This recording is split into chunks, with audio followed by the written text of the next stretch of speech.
Around the World in 80 Days. Chapter 11, The Rescue.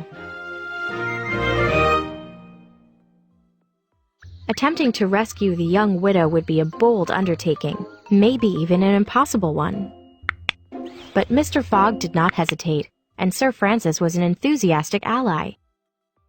Passepartout was ready for anything, and even the guide was on their side.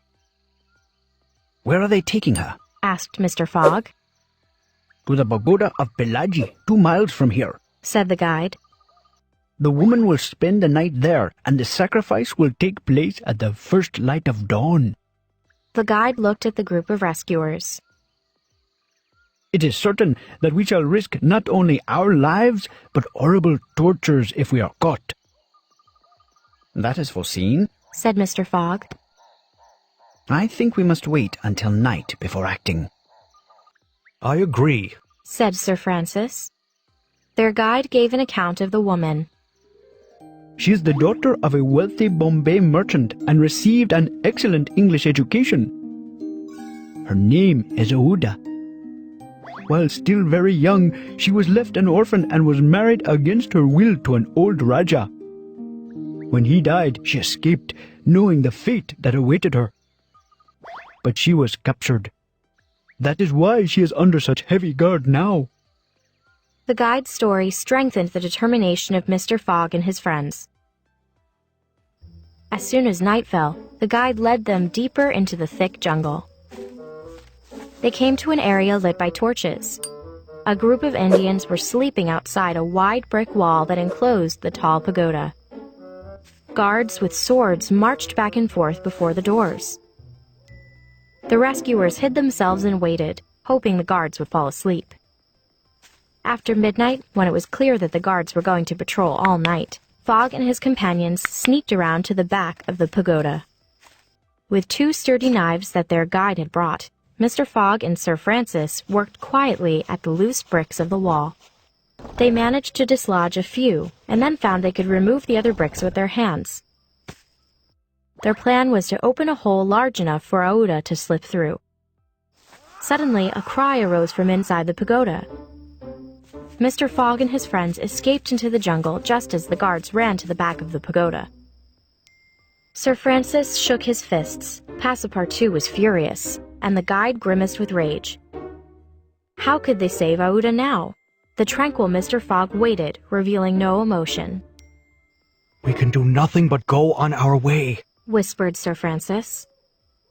"He is right. We must go," said the guide. "Stop," said Fogg. "I'm not due at Allahabad before noon tomorrow. We may get another chance to rescue her." "What is this cool Englishman thinking?" Sir Francis wondered. "Is she planning to boldly snatch the woman from her executioners at the very moment of the sacrifice?" It was hard to believe that the calm Phileas Fogg could attempt something so desperate. They crept around the outskirts of the clearing and made their way back to the doors of the pagoda. Concealed by the jungle, Fogg and his companions watched through the night. Passepartout climbed into the branches of a tree. While he was perched there, an idea struck him, and the more he considered it, the more firmly it lodged in his brain. The lengthening shadows announced the approach of day, and the Indians sleeping outside the pagoda woke up. Tambourines sounded and chanting began. The hour of the sacrifice had come. The doors of the pagoda swung open. Aouda was let out, struggling in the clutches of 2 large guards. Sir Francis' heart throbbed, and he seized Mr. Fogg's hand. He was surprised to discover that Mr. Fogg's hand gripped a knife tightly. Phileas Fogg and his companions mingled at the back of the crowd as the funeral procession made its way to a stream. On the bank of the stream, the body of the Raja, who had been Aouda's husband, lay on a large pile of carefully stacked wood. From the back of the crowd, Mr. Fogg saw Aouda. She was lying senseless beside her dead husband at the top of the funeral pyre. The Brahmin leader brought a torch. The wood was heavily soaked in oil and instantly caught on fire. Phileas Fogg let out a desperate moan, and Sir Francis and the guide seized him before he could rush onto the climbing flames. He pushed them aside and stepped to the front of the crowd. Just then, a cry of terror arose. The old Raja was not dead. He stood, took his wife in his arms, and amidst a cloud of smoke, descended from the pyre. Mr. Fogg and Sir Francis stood in shock. The guide bowed his head, and all the Brahmins kneeled with their faces to the ground.